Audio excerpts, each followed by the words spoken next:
She went for a routine checkup, but left pregnant with the billionaire's baby by mistake. She walked into the clinic for a routine checkup and left carrying a stranger's billion-dollar legacy, without ever saying yes. But what she never expected was to fall hopelessly, irrevocably in love with the man whose child she carried. Welcome to Emotional Voyage. I'm so glad you're here to share this journey with me. If this content resonates with you, please hit the like button and subscribe. Your support helps me create even deeper, more meaningful videos for our community. Let's navigate these emotions together. The apartment smelled like burnt coffee and fading dreams. Maya Collins sat cross-legged on her thrift store couch, hair piled in a messy bun, wearing an oversized sweater that had seen better days. Her laptop balanced precariously on her knees as she squinted at the logo design that had been taunting her for 6 hours straight. Outside, Brooklyn hummed with life. Car horns, distant laughter, the rhythmic thump of bass from the apartment below. Inside, there was only the glow of her screen and the silence of solitude. She'd gotten good at alone. Too good, maybe. Her phone buzzed, shattering the quiet.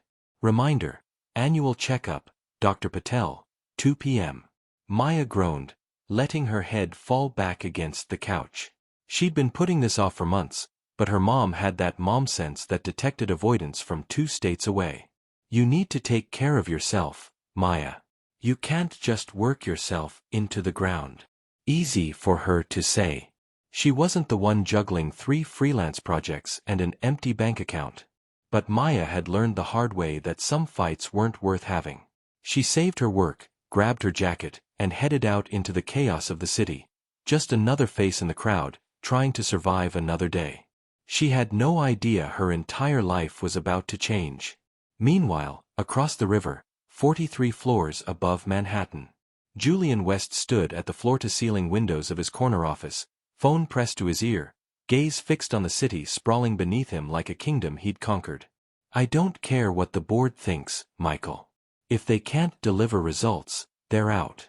End of discussion. He ended the call without waiting for a response.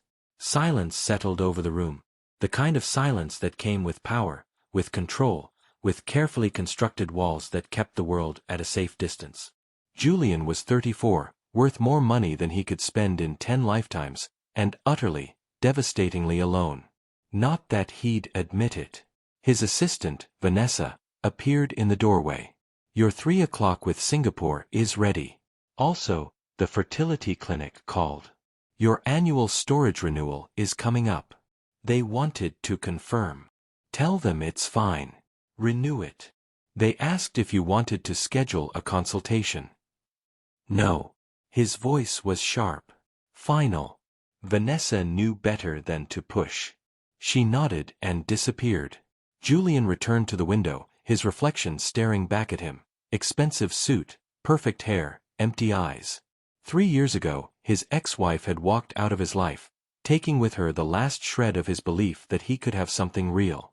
She'd left him with divorce papers, a bruised ego, and the hollow consolation prize of his stored genetic material. Insurance for a future he wasn't sure he even wanted anymore. Legacy without love. Empire without intimacy. Success without connection. He told himself it was enough. He'd become an expert at lying to himself. The clinic was sterile and expensive, all white walls and soft music designed to soothe. Maya signed in, declined the offer of sparkling water, and settled into a chair with her phone, scrolling mindlessly through emails she didn't have the energy to answer. The other women in the waiting room looked put together. Designer bags, perfect manicures, the kind of casual wealth that Maya had never known. She felt like an imposter in her worn jeans and scuffed sneakers. Maya Collins. She looked up to find a nurse smiling at her warmly. Follow me, hon. The exam room was exactly what she expected. Paper gown, cold table, posters about cervical health that she'd seen 100 times. Dr. Patel entered with her usual gentle efficiency. How've you been, Maya? Surviving. You. The same. She washed her hands, snapped on gloves. Any changes? Pain. Irregularities? Nope. Same old, same old. Good. Let's keep it that way. The exam was routine. Forgettable. Maya changed back into her clothes, scheduled next year's appointment, and left. She didn't notice the small error on the intake form. Didn't see the nurse's slight hesitation as she logged the visit. Didn't know that somewhere in the sterile depths of the clinic, someone had just made a mistake that would alter the trajectory of 2 lives forever. She just walked back out into the sunlight, pulled her jacket tighter against the autumn chill, and headed home. That evening, Julian worked until midnight. The office was empty except for the cleaning crew and the ghostly hum of electronics. He liked it this way, quiet, controlled, predictable. His phone lit up with a text from his lawyer. Final divorce settlement paperwork filed. She retained embryo rights as agreed. You're officially free. Julian stared at the message. Free. What a strange word for what he felt. He poured himself 2 fingers of scotch, stood at the window overlooking the glittering city, and raised his glass to his own reflection. To freedom, he murmured. The scotch burned going down. The loneliness burned worse. Maya got home around 6. She microwaved leftover Thai food, answered client emails, and fell asleep on the couch with a documentary playing in the background, something about unsolved mysteries that she'd seen twice before. She dreamed of nothing. In 3 weeks, everything would change. In 3 weeks, she'd meet a stranger whose eyes would haunt her. In 3 weeks, she'd discover that fate had plans neither of them could have imagined. But tonight, she slept peacefully, wrapped in a worn blanket, completely unaware that the loneliness she'd grown so accustomed to was about to be shattered in the most impossible way. Across the city, Julian lay awake in his king-sized bed. The penthouse was silent. Too silent. He stared at the ceiling, mind racing through merger details and quarterly projections, anything to avoid the yawning emptiness that seemed to expand in the dark. He thought, briefly, about the sample stored in that clinic. About the possibility of a child. An heir. Someone to carry on his name when he was gone. But the thought felt hollow. Clinical. He didn't want a legacy. He wanted. He didn't know what he wanted. So he did what he always did, pushed the feeling down, compartmentalized it, locked it away behind walls of steel and ice. And eventually, exhaustion claimed him. He dreamed of blue eyes he'd never seen. Of a voice he'd never heard. Of a love he'd convinced himself he didn't need. Neither of them knew that in a locked room in a Manhattan clinic, their futures were already intertwined. A vial with a label. A form with a mistake. A moment of human error that would become the beginning of everything. Fate, it seemed, had a cruel sense of humor. Or perhaps, just perhaps, it knew exactly what it was doing. Have you ever felt like your life was just going through the motions, until one unexpected moment changed everything? Drop a comment below and tell me about the moment that shifted your world. 3 weeks later. Maya woke to nausea that felt like her body was staging a revolt.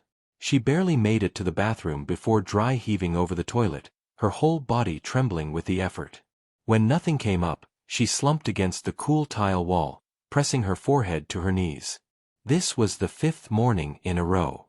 At first, she'd chalked it up to stress. Bad takeout. The universe's general contempt for her well-being. But deep down, a small voice whispered something she didn't want to hear. She ignored it for 3 more days. On day 8, standing in the drugstore at 7 in the morning, she bought a pregnancy test with shaking hands. 20 minutes later, she sat on her bathroom floor, staring at 2 pink lines. Her mind went blank. Then into overdrive. Then blank again. This isn't possible. She hadn't been with anyone in 7 months. Hadn't even been close to anyone in longer than that. This was medically, scientifically, physically impossible. Unless. The clinic. Ice flooded her veins. She grabbed her phone and dialed with trembling fingers. Northside Fertility and Women's Health, this is. I need to speak to Dr. Patel. Right now. It's an emergency. Ma'am, if you could just give me your name and... Maya Collins. I was there 3 weeks ago for a routine exam and I'm pregnant and I haven't had sex in 7 months, so someone needs to tell me what the hell happened." The line went silent. Too silent. "Please hold." The hold music was classical. Soothing. Maya wanted to throw her phone across the room. Finally, a male voice. Nervous. Shaky. "Ms. Collins, this is Dr. Raymond Mosley, director of the clinic. I need you to come in immediately. We've discovered a serious error." Her world tilted. What kind of error? "I can't discuss this over the phone. Please, we need you here as soon as. Tell me right now or I'm calling a lawyer." A pause. Then, quietly, "During your examination, there was a mix-up with our IUI procedure samples. You were accidentally inseminated with genetic material intended for storage." The phone slipped from her hand. She sat there, frozen, as his voice continued from the speaker. "Ms. Collins? Miss Collins, are you there?" She picked up the phone slowly, mechanically. "Whose?" Her voice didn't sound like her own. "Whose genetic material?" Another pause. "A private client. Mr. Julian West. He's being informed as we speak." Across the city, Julian was in a board meeting when his phone wouldn't stop vibrating. He ignored it the first 3 times. On the 4th, Vanessa appeared at the glass door, face pale, gesturing urgently. He excused himself, stepped into the hallway. "This better be." The clinic called. "They said it's urgent. Critical. They wouldn't tell me what, just that you need to go there immediately." Something in her voice made his blood run cold. 10 minutes later, he was in his car, phone pressed to his ear as the clinic director's words destroyed his carefully controlled world. "Mr. West, I'm calling to inform you of a catastrophic error. Your stored genetic material was used without authorization during another patient's routine procedure. She's pregnant. We only discovered the mistake when she called to report." Julian's hand clenched around the phone so hard it should have shattered. "Say that again." "A woman was accidentally inseminated with your sample. She's carrying your child." The car felt too small. The air too thin. "Who is she?" "Her name is Maya Collins. We've asked her to come in this afternoon. We thought you should both be informed and I'll be there in 20 minutes. He hung up. Stared out the window at the city rushing past. A child. His child. With a woman whose name he'd just learned. For the first time in a decade, Julian West had absolutely no control. And he had no idea what came next. Maya arrived at the clinic in a daze. She'd thrown up twice on the subway. Her hands wouldn't stop shaking. Every person who looked at her felt like they knew, like they could see the violation written across her skin. They put her in a private room. Offered water she couldn't drink. Apologies that meant nothing. Dr. Mosley explained everything. The error. The label mix-up. The man. "Julian West," she repeated numbly. "The billionaire. Yes. He's here. He'd like to meet you, if you're willing." Maya laughed. It came out broken, bordering on hysterical. "Willing? You don't have to. Show me a picture." Dr. Mosley hesitated, then slid a tablet across the table. She looked at the screen. And her breath caught. Julian West stared back at her from a Forbes article. Sharp jawline, intense dark eyes, the kind of face that belonged on magazine covers and movie screens. Wealthy. Powerful. Untouchable. And the biological father of the child growing inside her. "He's waiting," Dr. Mosley said quietly. Maya closed her eyes. Took a breath that hurt. "Fine. Let's get this over with." They put her in a conference room. Corporate. Cold.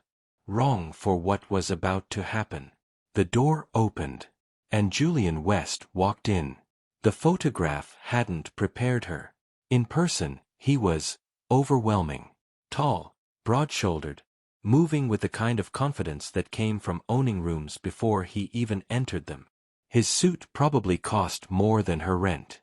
His eyes, dark, intense, searching, locked onto hers immediately.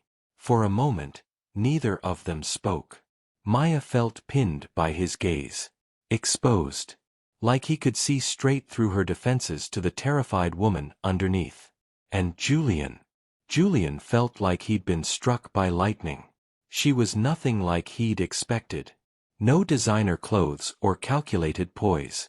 Just a woman in jeans and an oversized sweater, with wild dark hair barely contained in a messy bun, and eyes the color of a summer storm, beautiful, fierce, and currently filled with barely contained rage. She was breathtaking. And she looked at him like he was the enemy. Ms. Collins. His voice came out rougher than intended. Don't. Her voice was sharp. Don't corporate speak me. Don't Miss Collins me like we're negotiating a contract. He blinked, taken aback. I wasn't. Yes, you were. You walked in here like you own the place, probably because you could buy the place, and you think you can manage this situation the way you manage everything else. That's not. I don't want your money. I don't want your lawyers. I don't want you. Her voice cracked. But apparently I don't get a choice, do I? The words hit him like physical blows. Julian slowly pulled out the chair across from her and sat, moving carefully, like approaching a wounded animal. You're right, he said quietly. You didn't get a choice. Neither did I. Maya's hands were shaking. She clasped them together, but he saw. I didn't ask for this either, he continued. My genetic material was stolen. Used without my consent. I'm just as. Don't you dare compare what you're going through to what I'm experiencing. Her eyes blazed. You're not the one who's pregnant. You're not the one whose body was violated. You're not the one who has to decide whether to carry a stranger's child. Julian's jaw tightened. You're right. I'm sorry. The apology seemed to surprise her. Silence stretched between them, heavy with everything they weren't saying. Maya looked at him, really looked, and felt her anger waver. He looked lost. Beneath the expensive suit and controlled exterior, she saw something raw. Something broken. What do you want from this? She asked, softer now. Honestly, I don't know. He rubbed his jaw, and she noticed his hand trembled slightly. I stored that sample because I wanted the option of having a child someday. On my terms. When I was ready. His eyes met hers. This isn't what I wanted. But it's what happened. And now we have to figure out what comes next. And if I don't want to keep it. Pain flickered across his face. Then that's your choice. It's your body. But I'd ask you to take some time. To think about it. To let me be part of the conversation before you decide. Maya studied him. Looking for manipulation. For calculated strategy. She found only honesty. I need to think, she whispered. I know. I can't do this right now. Okay. He reached into his pocket and pulled out a business card. Set it on the table between them. My personal number. Not my office. Call me when you're ready. Or don't. But Maya. The way he said her name sent an unexpected shiver down her spine. Soft. Careful. Like it meant something. Yeah. I'm sorry this happened to you. And whatever you decide, I'll respect it. She looked at the card. At him. At the impossible situation they'd been thrown into. I should hate you, she said. You don't know me well enough to hate me yet. Despite everything, her lips twitched. Almost a smile. Give me time. Fair. She stood. So did he. They looked at each other across the table. Two strangers bound by biology and circumstance, both terrified, both trying to navigate uncharted territory. Maya grabbed the card and walked toward the door. Then stopped. Turned back. Julian. Yeah. You have beautiful eyes. The words were out before she could stop them. Impulsive. Honest. His eyes widened, and for a moment, the controlled billionaire disappeared. In his place was just a man, surprised and moved by an unexpected kindness. "So do you," he said quietly. Their gazes held. Something passed between them, recognition, maybe, or possibility. Then Maya left, and Julian stood alone in the conference room, heart racing in a way that had nothing to do with fear. Maya made it 3 blocks before she had to stop. She leaned against a building, breathing hard, one hand pressed to her stomach. Still flat. Still unchanged. But not empty anymore. Never empty again. She looked at the business card in her hand. Julian West and a phone number, handwritten beneath the printed one. Personal. He'd given her something private. Something real. She tucked it into her pocket and kept walking. Julian stood at his office window that night, phone in his hand. He'd pulled up her information, the bare minimum the clinic had provided. Freelance graphic designer. Brooklyn address. 28 years old. He should feel angry. Violated. Ready to sue everyone involved. Instead, he felt alive. For the first time in 3 years, something had broken through his carefully constructed walls. A woman with storm-cloud eyes and fierce honesty. Carrying his child. It was insane. Impossible. And he couldn't stop thinking about her. About the way she'd looked at him. Not with awe or calculation, but with raw, unfiltered emotion. About her parting words. "You have beautiful eyes." He touched his phone screen, hovering over the number the clinic had provided. Then put it away. She'd call when she was ready. He'd wait. But as he stared out at the city, Julian West smiled for the first time in months. Fate had just thrown him a curveball. And he had no intention of walking away. Sometimes the most earth-shattering moments happen in the most clinical, sterile places. Have you ever had news that completely changed your life delivered in the most unexpected way? Share your story in the comments. I want to hear about the moment everything shifted for you. For 5 days, Maya didn't call. She told herself she needed time, space, clarity. The truth was simpler and more terrifying. Every time she looked at that business card, her heart did something dangerous. Something she couldn't afford. She'd felt it in that conference room, the pull. The way his eyes had held hers with an intensity that made her feel seen in a way she hadn't experienced in years. The gentleness in his voice when he'd said her name. Maya. Like a prayer. Like a promise. She hated how much she'd liked it. This wasn't some romance novel. This was a catastrophe. A violation. A lawsuit waiting to happen. She couldn't afford to feel anything for Julian West except anger. But late at night, when she couldn't sleep, when her hand drifted unconsciously to her still flat stomach, she'd remember the devastation in his eyes when she'd asked what would happen if she didn't keep it. And something in her chest would ache. Julian was losing his mind. He'd promised himself he'd wait. Give her space. Respect her boundaries. But every morning, he woke up wondering if today would be the day she called. Every night, he went to bed disappointed. His work suffered. For the first time in his career, he couldn't focus. Board meetings blurred together. Contracts sat unread on his desk.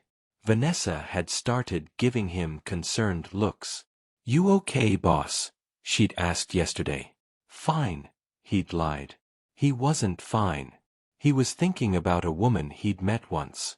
Couldn't stop replaying their conversation. The fire in her eyes.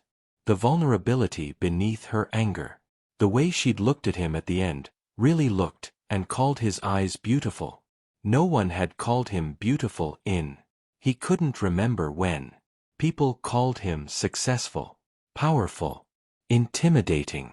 Never beautiful. He'd gone home that night and stood in front of his bathroom mirror, studying his own reflection like a stranger. Trying to see what she'd seen. On day 6, the clinic called Maya. "Ms. Collins, we need you to come in for a follow-up appointment. Preliminary blood work, ultrasound, just to confirm viability and make sure everything is progressing safely." Maya's stomach knotted. I haven't decided what I'm doing yet. We understand. But regardless of your decision, we need to ensure your health. This is just precautionary. She closed her eyes. Fine. When? Tomorrow at 2. We've also scheduled Mr. West for a consultation with our legal team at the same time. You'll be in separate areas of the facility. Her heart jumped. He'll be there. Yes, but you won't have to see him unless you choose to. Maya didn't know if she was relieved or disappointed. She arrived 10 minutes early, anxiety humming beneath her skin. The waiting room felt different now. Tainted. Every corner reminded her of what had been taken from her. She checked in, took a seat far from everyone else, and pulled out her phone to distract herself. The elevator doors opened. Julian stepped out. Their eyes met across the waiting room. Time seemed to slow. He looked different than he had 6 days ago. Still impeccably dressed, but there were shadows under his eyes. His jaw was tight, like he'd been clenching it for days. And when he saw her, everything in his expression shifted: surprise, relief, longing. It hit her like a physical force. She quickly looked back down at her phone, heart hammering. From the corner of her eye, she watched him check in. Watched the receptionist point to the seating area. Watched him walk toward the chairs and deliberately choose one several seats away from her.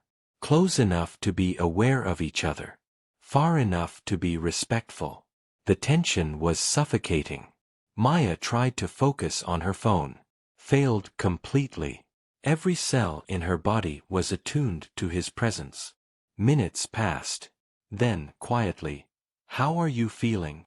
His voice washed over her like warm honey. She looked up. Met his gaze. Those dark, beautiful eyes that had haunted her dreams. Nauseous. Exhausted. Terrified. "I'm sorry." "For what?" "You didn't cause this." "No. But I'm part of it. And I hate that you're going through this." Something in his voice, the genuine concern, the helplessness, cracked her defenses. "I'm scared," she admitted before she could stop herself. Julian leaned forward, elbows on his knees, giving her his full attention. "Of what?" "Everything. The pregnancy.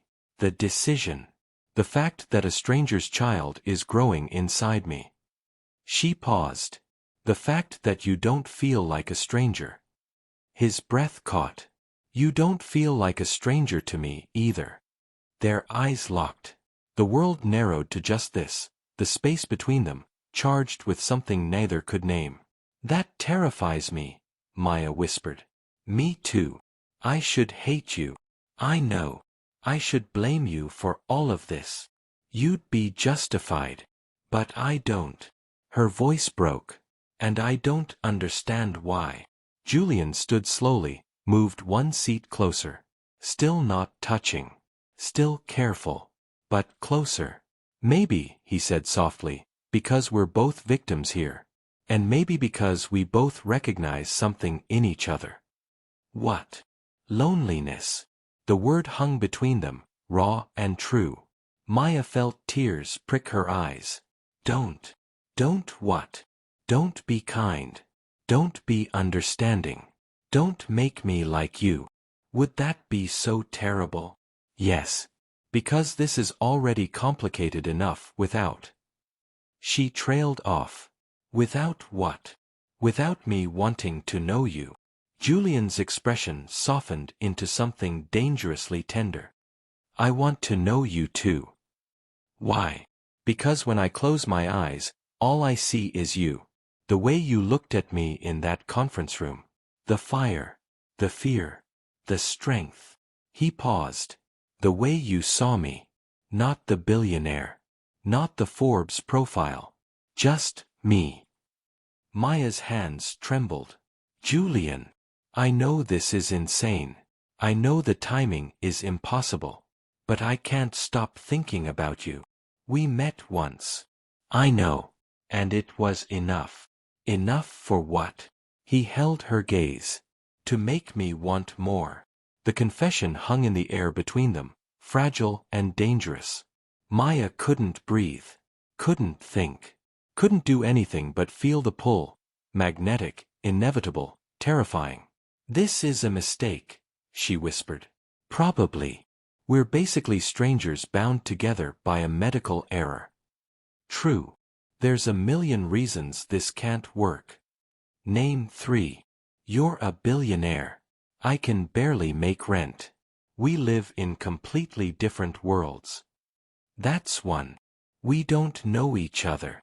That's what dating is for." "That's 2. We're only talking because I'm accidentally pregnant with your baby." Julian smiled, soft, genuine, devastating.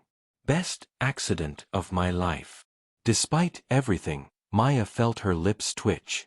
"You're insane. Certifiably.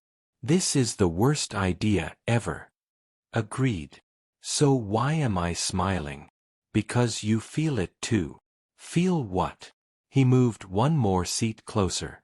Close enough now that she could smell his cologne, cedar and citrus and something uniquely him. "This," he said quietly. "The pull. The inevitability. The sense that maybe, just maybe, fate knew what it was doing." Maya's heart thundered. "I don't believe in fate." "Neither did I. Until 6 days ago." They stared at each other, the air crackling with tension and possibility. "Miss Collins." A nurse appeared in the doorway. "We're ready for you." Maya stood on shaky legs. Julian stood too. They faced each other in the waiting room, the world moving around them, irrelevant. "Will you call me?" Julian asked. "After the appointment? Just to let me know you're okay." She should say no. Should protect herself. Should run. Instead, she nodded. "Yeah. I'll call." Relief flooded his features. "Thank you." Maya started to walk away, then turned back. "Julian." "Yeah. You were right. About the loneliness. I saw it in you because I recognize it in myself." His eyes darkened with emotion. "Maya. I'm not ready for this. For you. For any of it. I know. But I'm not running either." A slow smile spread across his face, the kind that transformed him from intimidating billionaire to just a man, hopeful and vulnerable. "That's all I'm asking." She smiled back. Small. Tentative. Then walked away before she could do something stupid like reach for his hand.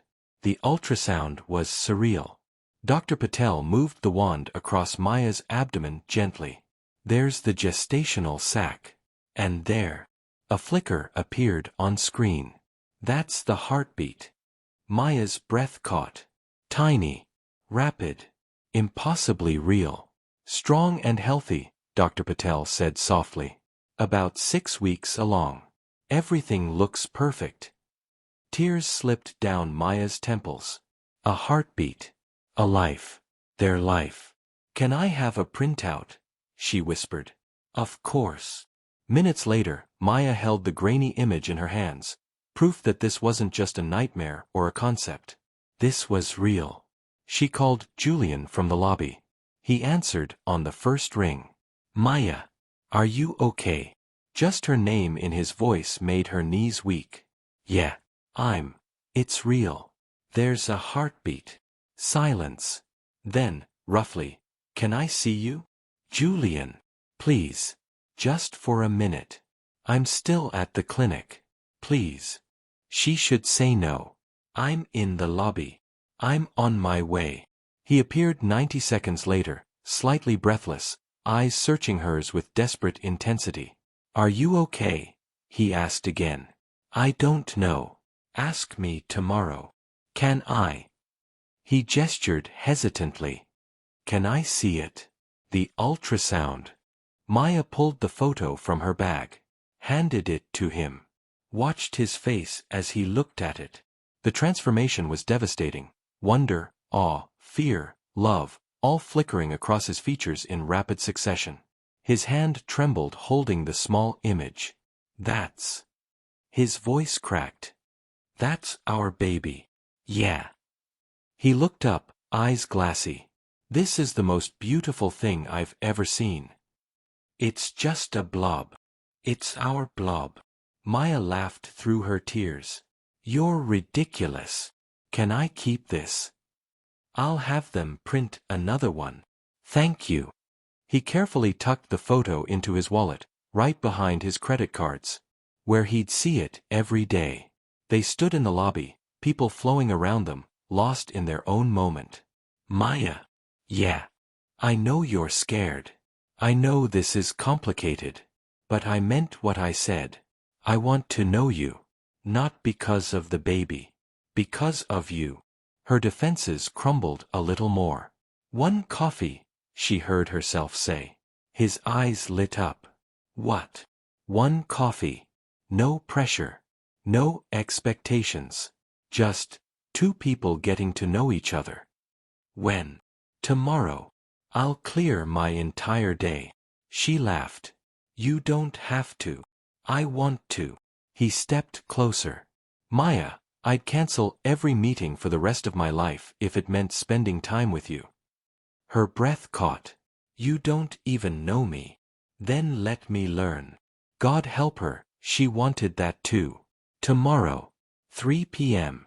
There's a cafe near my place. Bruno's. I'll be there. Julian. Yeah. This doesn't mean I'm not promising. I know. One coffee. No pressure. She nodded. Started to leave. His voice stopped her. Maya. She turned. You're the bravest person I've ever met. The words wrapped around her heart. She didn't trust herself to speak. So she just smiled. And walked away, leaving Julian in the lobby, heart full, hope blooming for the first time in years. Julian arrived at Bruno's cafe 20 minutes early. He'd never been early for anything in his life. Power dynamics dictated that important people arrived last, made others wait. But this wasn't a business meeting. This was Maya. And he'd have waited all day. He chose a corner table with a view of the door, ordered a black coffee he didn't drink, and tried not to look as nervous as he felt. His phone buzzed. Vanessa. Where are you? The Singapore team is waiting. He typed back, reschedule. Something more important came up. Julian, this is a $40 million deal. I said reschedule. He put his phone on silent. For once in his life, work could wait. Maya changed her outfit 4 times. This is ridiculous, she muttered to her reflection. It's just coffee. But her hands shook as she applied mascara. Because it wasn't just coffee. It was the beginning of something that terrified and exhilarated her in equal measure. She finally settled on dark jeans, ankle boots, and a soft burgundy sweater that made her feel confident without trying too hard. Hair down, minimal makeup, the ultrasound photo tucked in her purse like a talisman. She arrived at Bruno's at 3:02, and saw Julian through the window, already waiting. Her heart stuttered. He wore dark jeans, the first time she'd seen him in anything but a suit, and a charcoal Henley that clung to shoulders she'd only guessed at before. His hair was slightly less perfect, like he'd run his hands through it. He looked approachable. Real. Devastating. When he saw her, his whole face transformed, tension melting into a smile so genuine it took her breath away.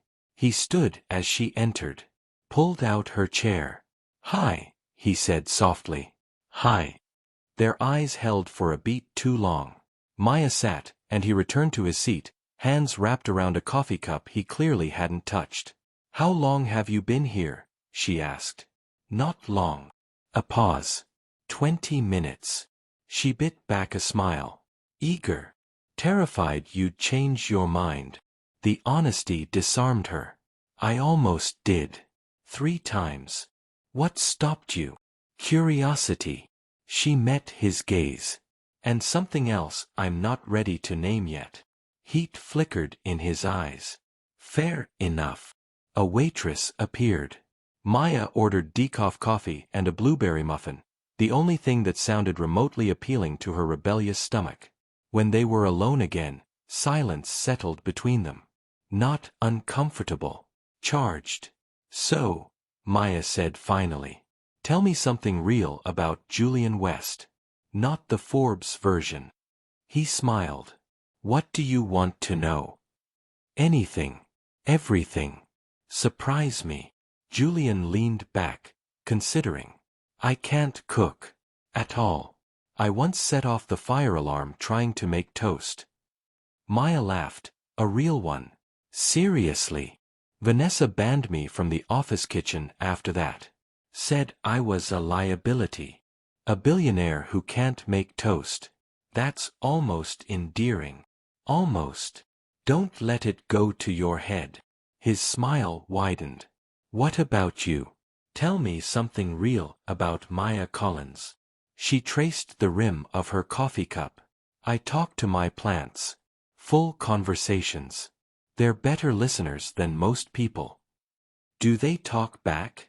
Only the succulent. He's judgmental. Julian laughed. Deep, genuine, unguarded. The sound did dangerous things to her pulse. What's his name? He asked. Fernando. Fernando the judgmental succulent. He's very opinionated about my life choices. What does Fernando think about me? Maya pretended to consider. He's reserving judgment. But he's suspicious of your shoes. Julian glanced down at his Italian leather boots. What's wrong with my shoes? They cost more than my monthly rent. That's not. He stopped. Okay, fair point. See. Judgmental. They grinned at each other, and something shifted, the conversation flowing easier now, the tension morphing into something warmer. They talked for an hour. Then 2. About everything and nothing. She learned he'd wanted to be an architect as a kid, that he'd built elaborate structures out of cardboard boxes in his childhood bedroom, that his parents had pushed him toward business instead, and he'd been trying to prove something to them ever since. He learned she'd almost gone to art school, that she still sketched in the margins of her notebooks when she was thinking, that her favorite sound was rain on windows, and she believed coffee tasted better from chipped mugs. Why? Julian asked. Because perfect is boring. The chips give it character. He looked at her like she'd just revealed the secrets of the universe. What? She asked. Nothing. You see the world differently than anyone I've ever met. Is that good or bad? It's everything. The air between them thickened. Maya's phone buzzed. She glanced at it, frowned. Everything okay? Julian asked. The clinic. They want us both to come in tomorrow for a meeting with their legal team and a mediator. Something about discussing options and establishing a framework for moving forward. She looked up. Did you get this? Julian checked his phone. Yeah. Just came through. Do we have to go?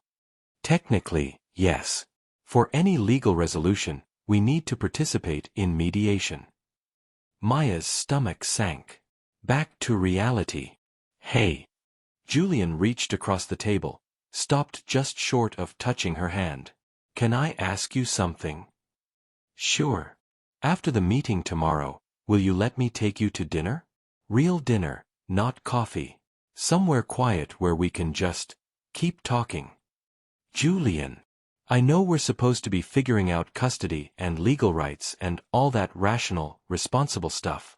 But Maya, I don't want to stop getting to know you. This, he gestured between them, this is the first real thing I've felt in years. Her chest tightened. You barely know me. Then let me fix that. Please. She should say no. Should keep boundaries. Should protect herself. Okay, she whispered. His smile could have powered the city. Yeah.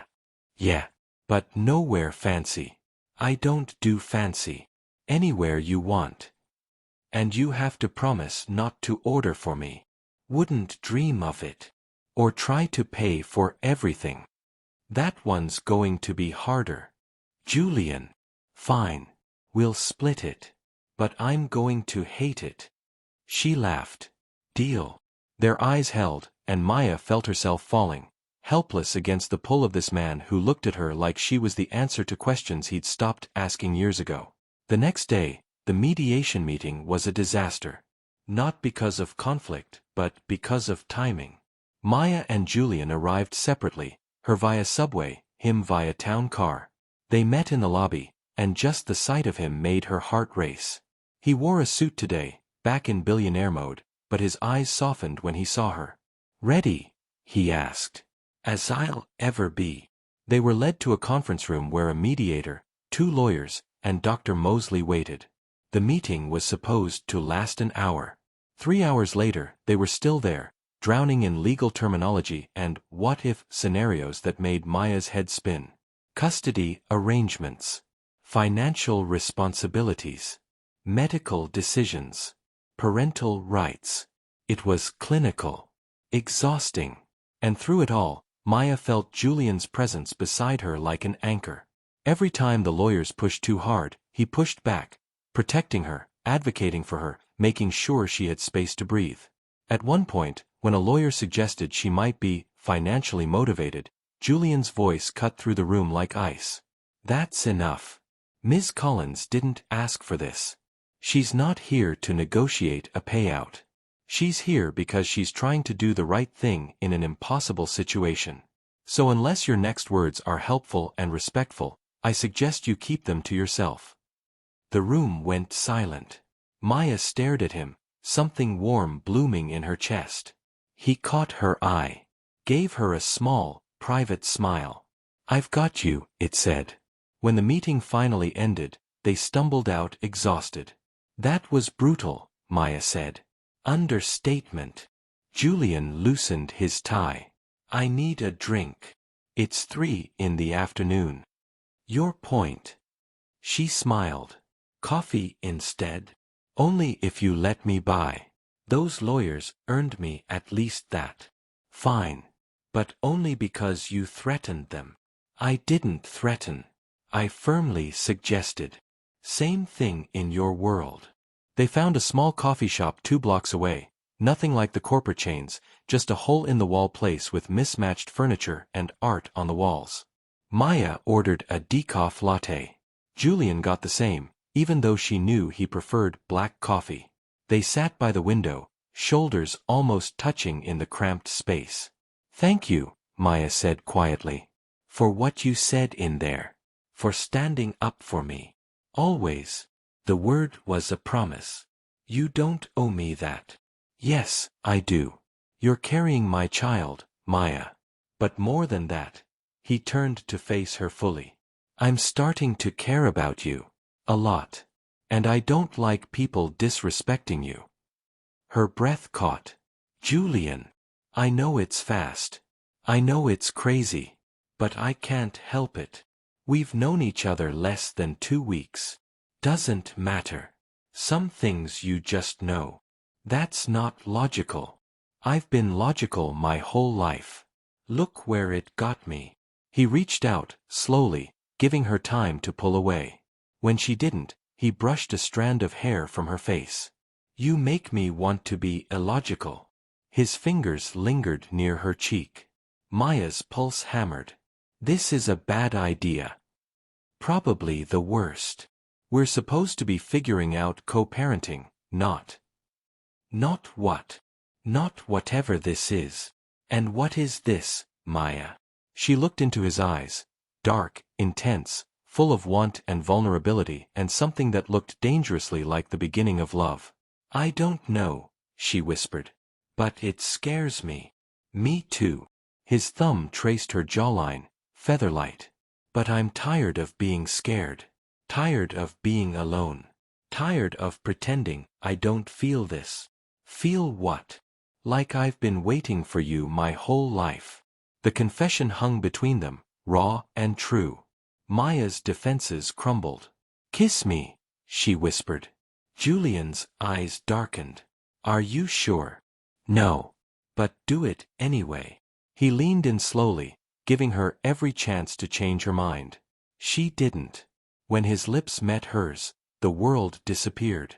The kiss was soft, tentative, searching. Then Maya's hand slid to the back of his neck, and everything changed. The kiss deepened, became something more, urgent, hungry, full of weeks of tension and longing and the undeniable pull between them. Julian's hand cupped her face, thumb stroking her cheek as he kissed her like she was oxygen and he'd been drowning. When they finally broke apart, both breathing hard, foreheads touching, Maya's whole body trembled. "Wow," she breathed. "Yeah." His voice was rough. "Wow." They stayed like that, wrapped in each other, the coffee shop fading around them. "This changes things," Maya whispered. "Good. Julian, I'm serious. We can't just." "I know. We'll figure it out. Together. Promise." He pulled back just enough to meet her eyes. "I promise. Whatever this is, wherever it goes, we figure it out together." And when he kissed her again, soft and sweet and full of promise, Maya let herself believe him. The kiss changed everything. Over the next week, Maya and Julian fell into a rhythm that felt both exhilarating and terrifying. They texted constantly, good morning messages that made her smile over her coffee, late-night conversations that stretched past midnight. He sent her photos of things that reminded him of her, a sunset over the city, a dog wearing a ridiculous sweater, a coffee shop with chipped mugs in the window.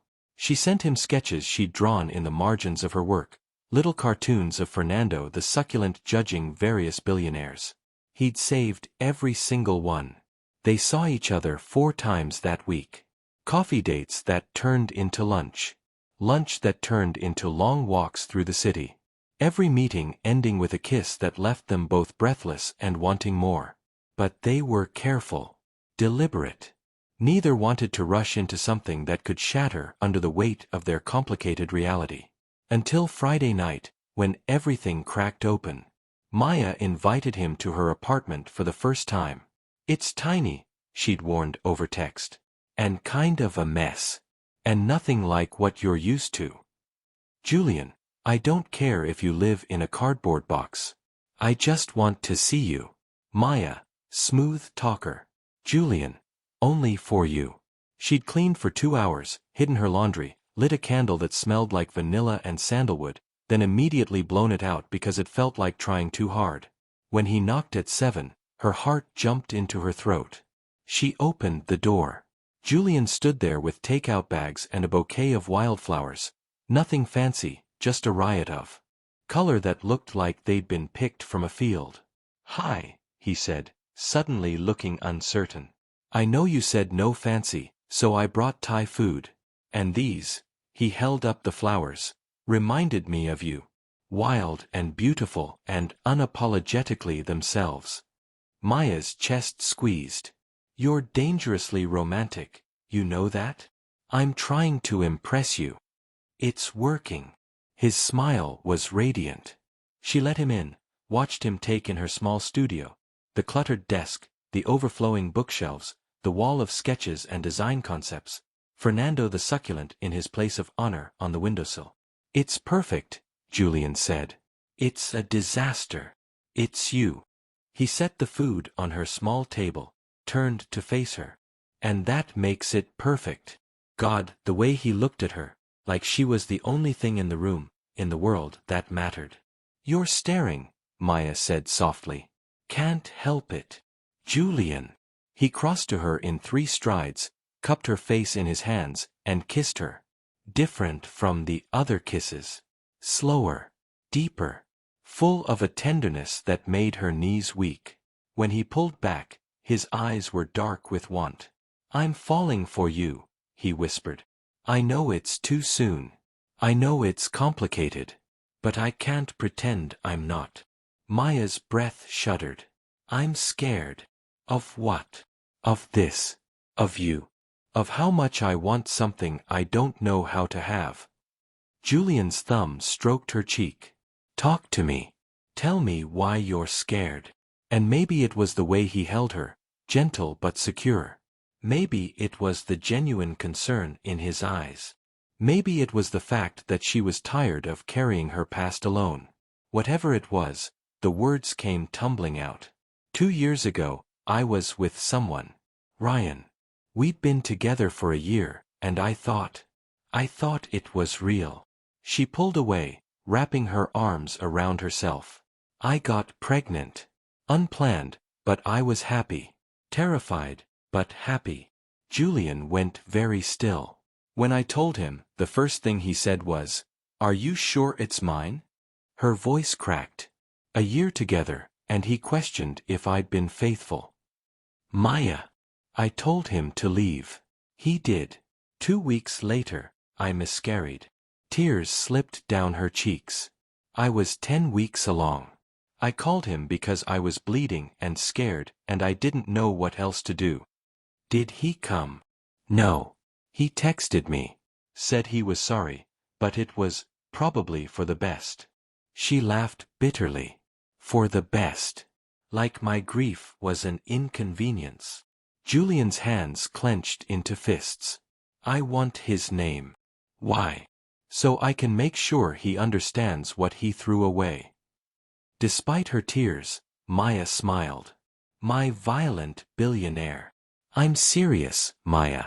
What he did, how he treated you, it's unforgivable. I know. That's why I never let anyone close again. She met his eyes. Until you. He closed the distance between them, pulled her into his arms.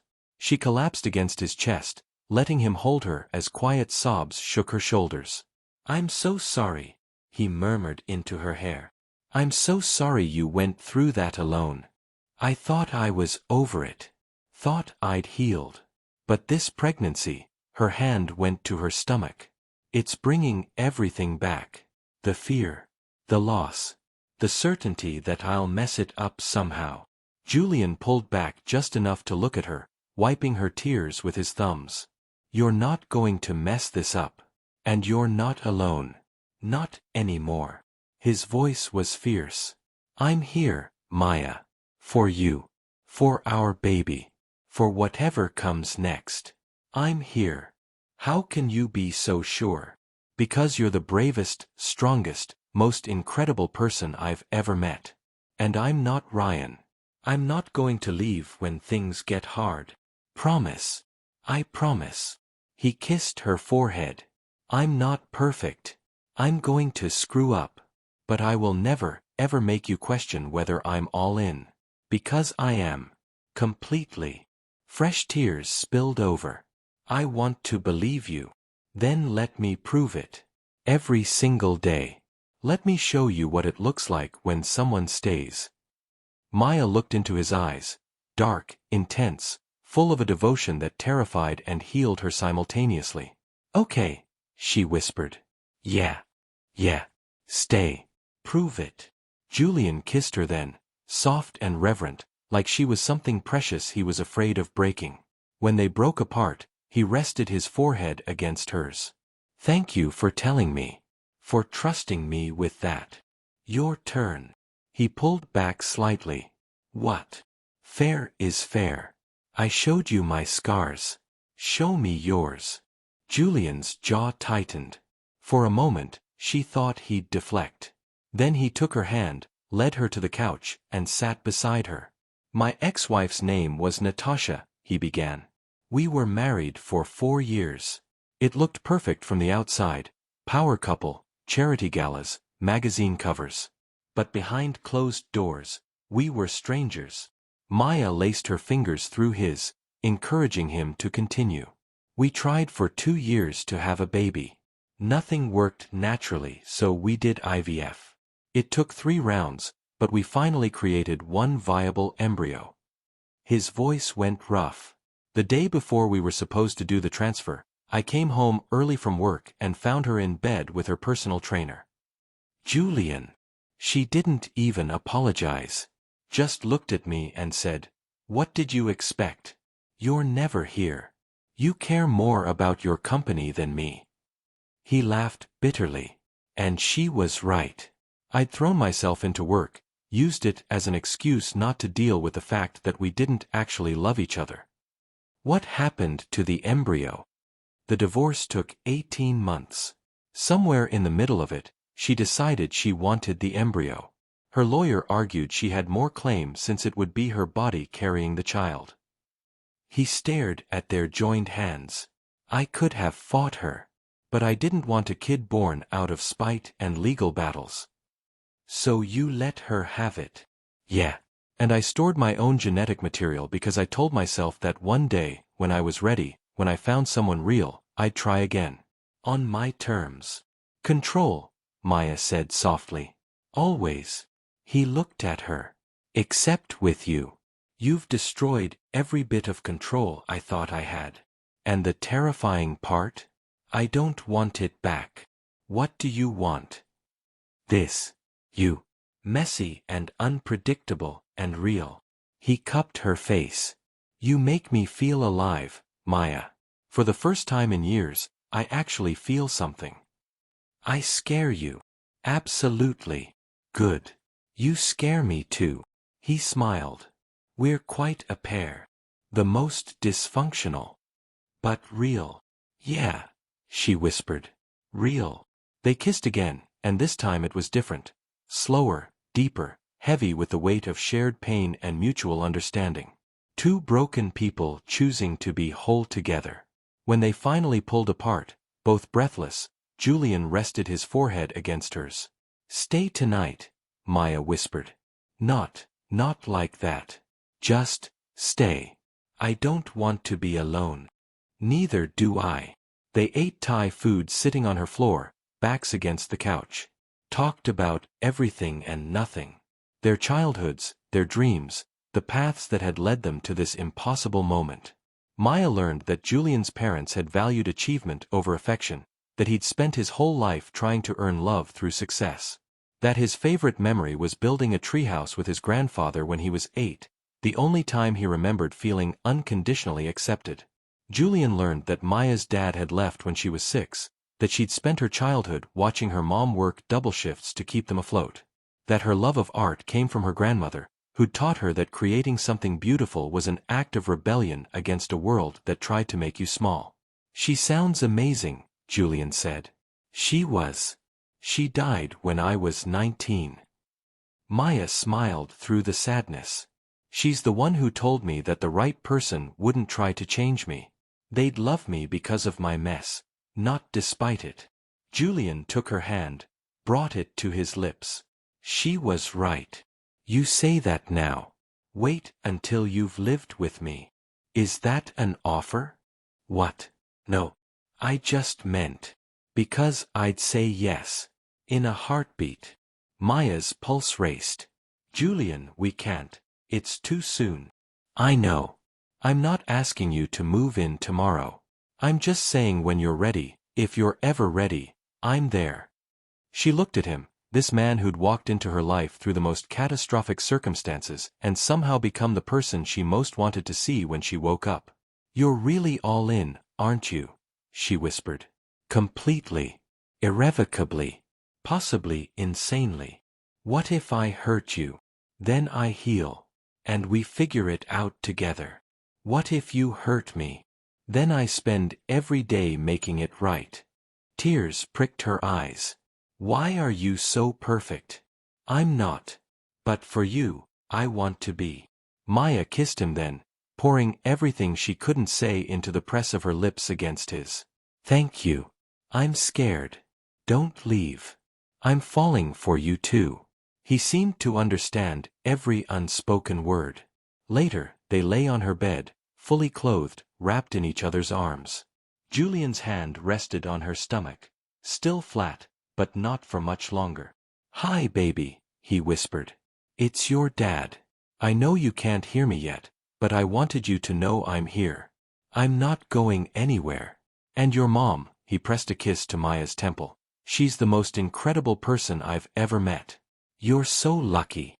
Maya's throat tightened. Keep talking. They say babies can hear voices in the womb eventually. Really? Ma'am. So he did. He told their unborn child about the city lights, about Fernando the judgmental succulent, about how he'd fallen for their mother over chipped coffee mugs and terrible Thai food. And Maya lay there, listening to his voice rumble through his chest, feeling safer than she had in years. Julian, she whispered when he finally went quiet. Yeah. I'm falling for you too. Just so you know. She felt his smile against her hair. Best news I've ever gotten. They fell asleep like that, tangled together, hearts beating in sync, two souls finding home in the wreckage of someone else's mistake. Maya woke to sunlight streaming through her window and the unfamiliar warmth of another person beside her. For a moment, panic fluttered in her chest. Then she remembered. Julian. She turned her head to find him already awake, propped on one elbow, watching her with an expression so tender it made her heart ache. "How long have you been staring at me like a creep?" she murmured, voice rough with sleep. "Long enough to count every freckle." "That's definitely creepy."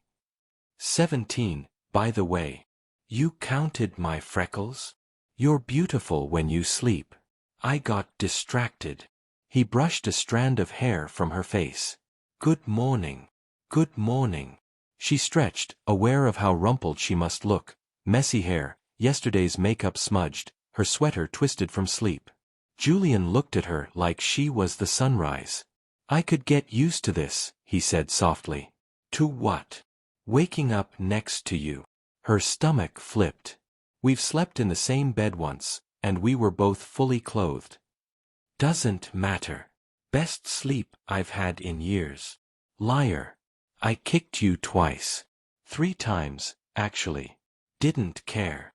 He leaned down, kissed her forehead. "Coffee." "You're offering to make coffee? In my kitchen?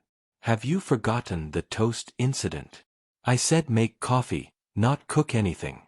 I think I can handle a coffee maker." Bold assumption. He grinned, untangled himself from the sheets, and padded to her small kitchen in his rumpled clothes from yesterday. Maya lay there for a moment, listening to him moving around her space. The sound of cabinets opening, water running, his quiet curse when he couldn't find the coffee filters. It felt domestic. It felt right. It felt terrifying. She got up, wrapped herself in an oversized cardigan, and found him staring at her ancient coffee maker like it was advanced alien technology. "Need help?" she asked, leaning against the doorframe. "This thing is from 1987. It adds character to the coffee. It adds concern for electrical safety." She laughed, moved beside him, and started the machine with practiced ease. Their shoulders brushed, and the simple contact sent warmth flooding through her. Julian turned, backing her gently against the counter, hands resting on either side of her. "Hi," he said. "Hi yourself. I really want to kiss you right now. I have morning breath. Don't care. My hair looks like a bird's nest. Beautiful bird's nest. You're ridiculous. About you. Absolutely." He kissed her, slow and sweet, like they had all the time in the world. Like this was just the first of 1,000 mornings. When he pulled back, both smiling, the coffee maker beeped. "Saved by the caffeine," Maya murmured. For now. Over the next 3 weeks, they became inseparable. Julian started keeping a change of clothes at her apartment. A toothbrush appeared next to hers in the bathroom. His laptop found a permanent home on her desk. He'd work from her place 2 or 3 days a week, taking calls while she designed, their lives weaving together in quiet synchronicity. She'd catch him watching her sometimes, while she sketched, while she absent-mindedly touched her stomach, while she argued with Fernando about whether or not to water him. "What?" she'd ask. "Nothing. Just memorizing you." And every time, her heart would skip. At 14 weeks, her body started changing in ways she couldn't hide.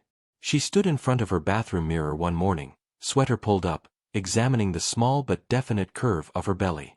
Julian appeared in the doorway, 2 mugs of decaf in hand. "You okay?"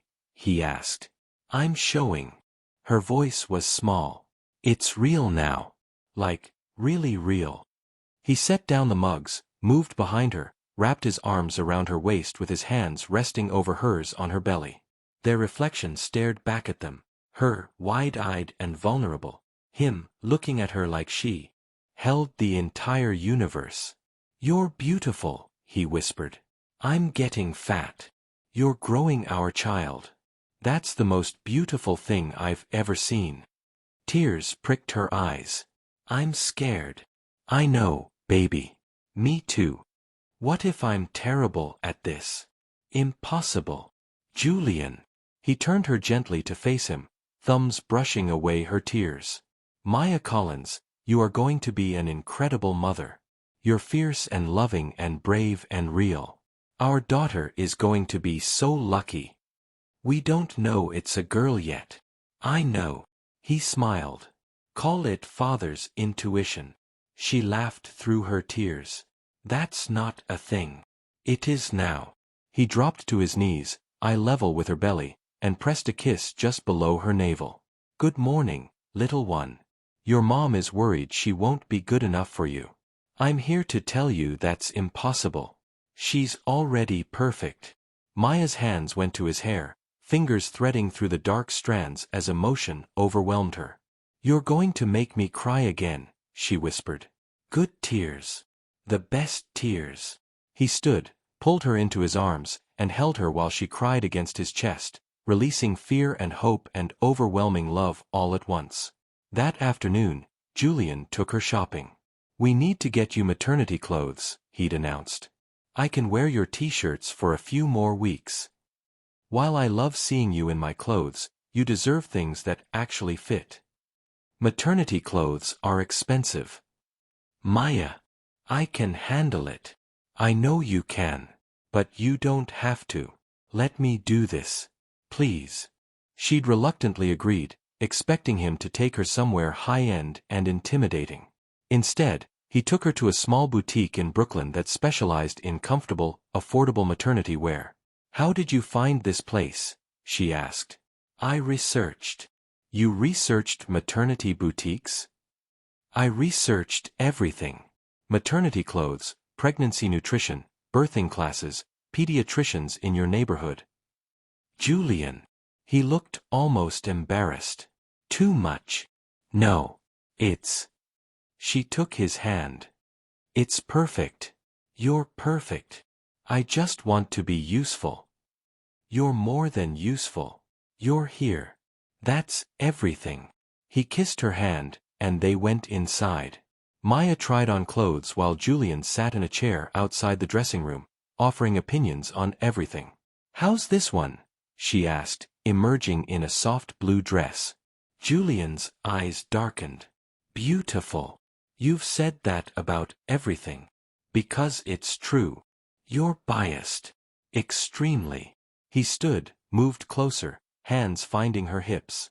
But I'm also right. You look stunning.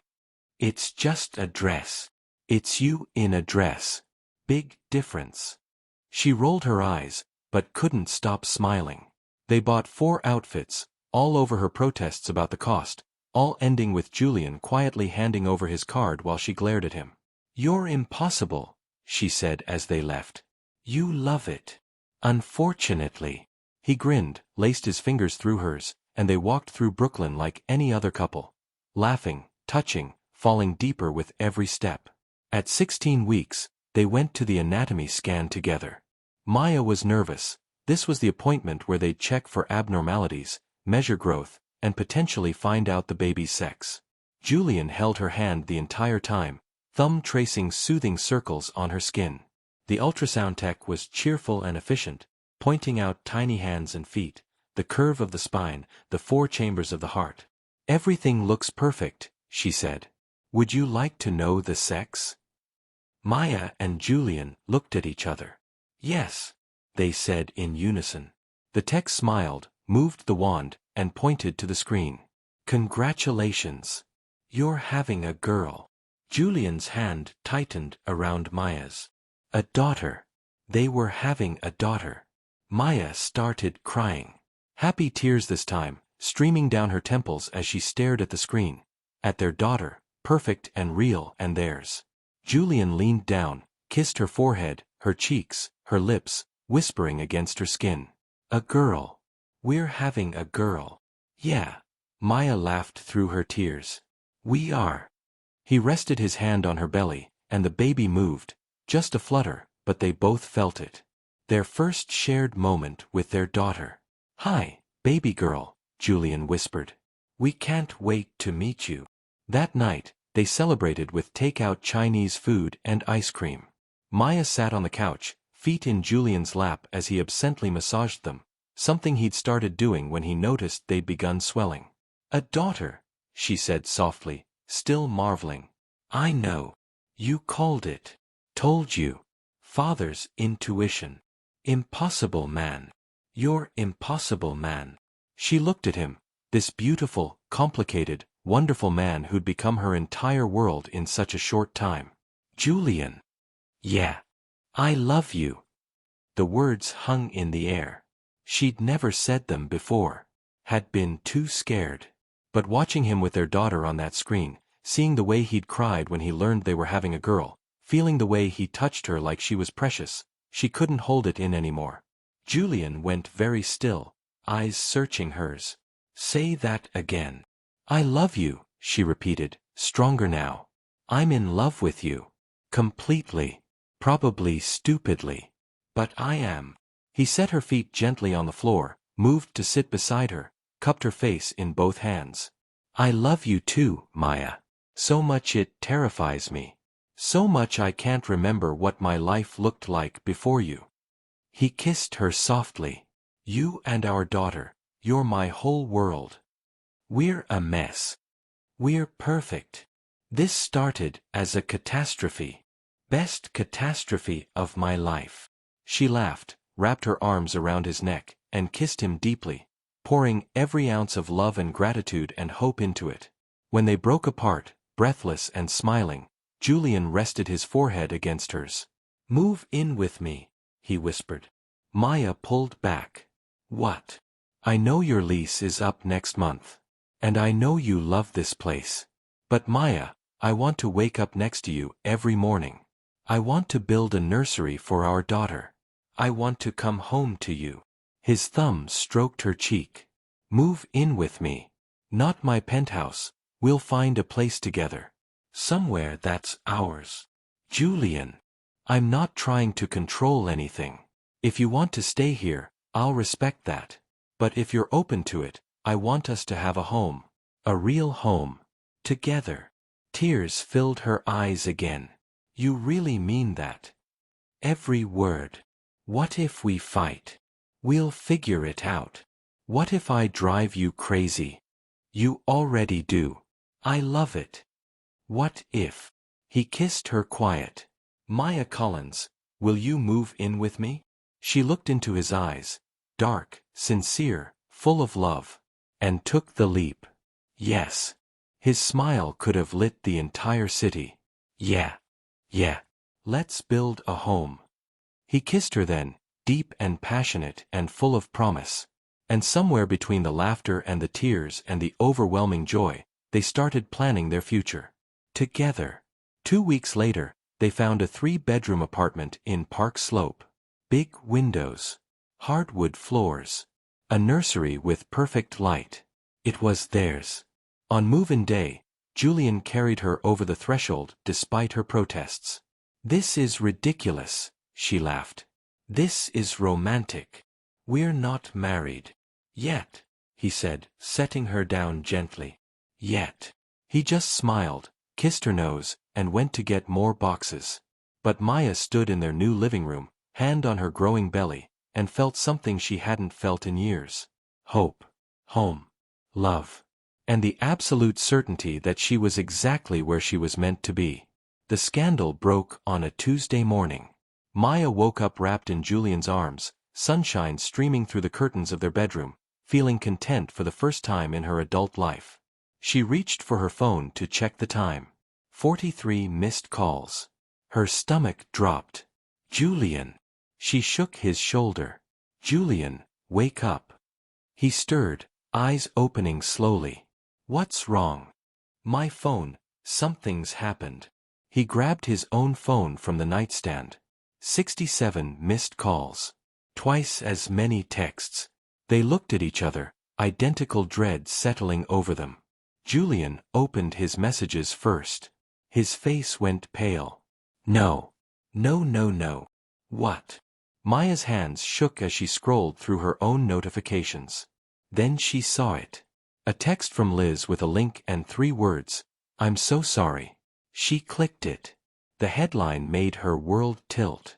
Billionaire's baby scandal. Fertility clinic catastrophe leaves woman pregnant with Julian West's child. Below it, a photo. Her face. From her freelance website. Next to Julian's official corporate headshot. And the story, detailed, invasive, accurate, laying bare every private moment of the last 4 months. Maya's vision blurred. The room spun. Maya, breathe. Julian reached for her. She jerked away. How? I don't know. How did they get this? Her voice rose, sharp with panic and rage. How did they get my name?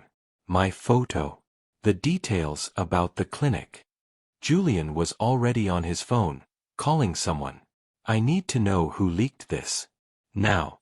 But Maya wasn't listening. She was scrolling through the article, each word a knife. Sources say Collins, a struggling freelance designer, is now living with West in an upscale Park Slope apartment. Questions arise about the nature of their relationship and whether financial motivations. West, known for his intensely private nature, has not commented on the pregnancy or his relationship with Collins. The comments section was worse. Gold digger got lucky. She probably planned this. Easiest payday ever. Poor guy got trapped by a nobody. Maya felt bile rise in her throat. I need. She stumbled toward the bathroom. Julian followed. Maya. She slammed the door in his face, fell to her knees, and vomited. When she finally emerged, pale and shaking, Julian was on the phone with his lawyer, his PR team, his voice sharp and controlled. She walked past him into the bedroom, started throwing on clothes. I need to call you back, Julian said, hanging up. Maya, where are you going? Out. You can't just. Watch me. Maya, please. She whirled on him, eyes blazing. Did you know? He looked stricken. What? No. How could you even? Did someone in your company leak this? Your PR team. Someone who thought getting ahead of the story would be good for your image.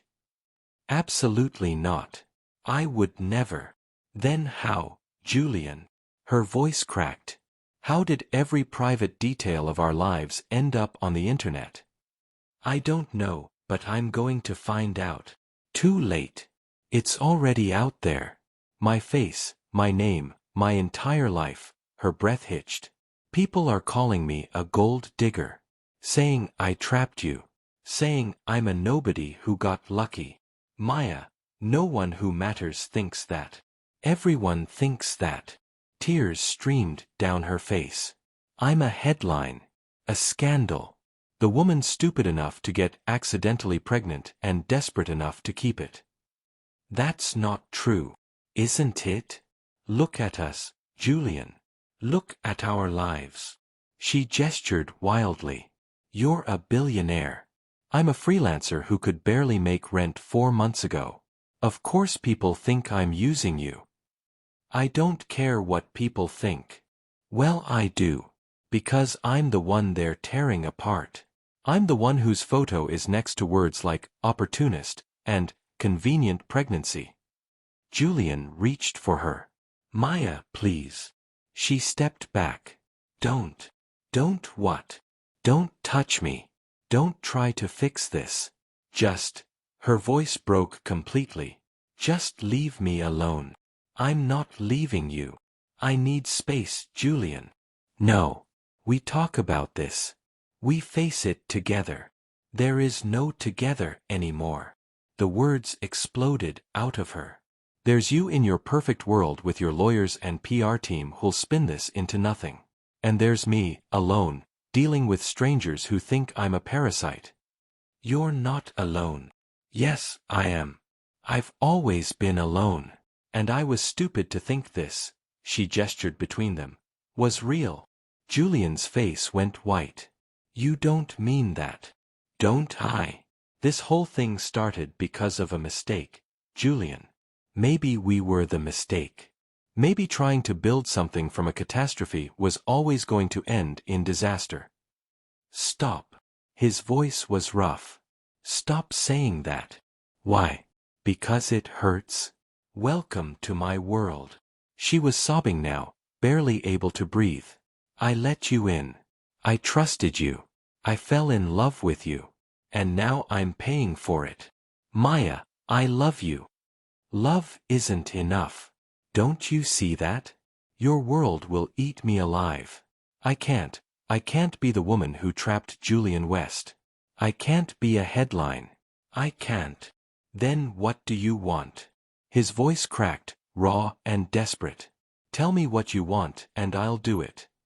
She looked at him through her tears, this man she loved with everything she had, who'd become her entire world, and felt the walls she'd spent years building slam back into place.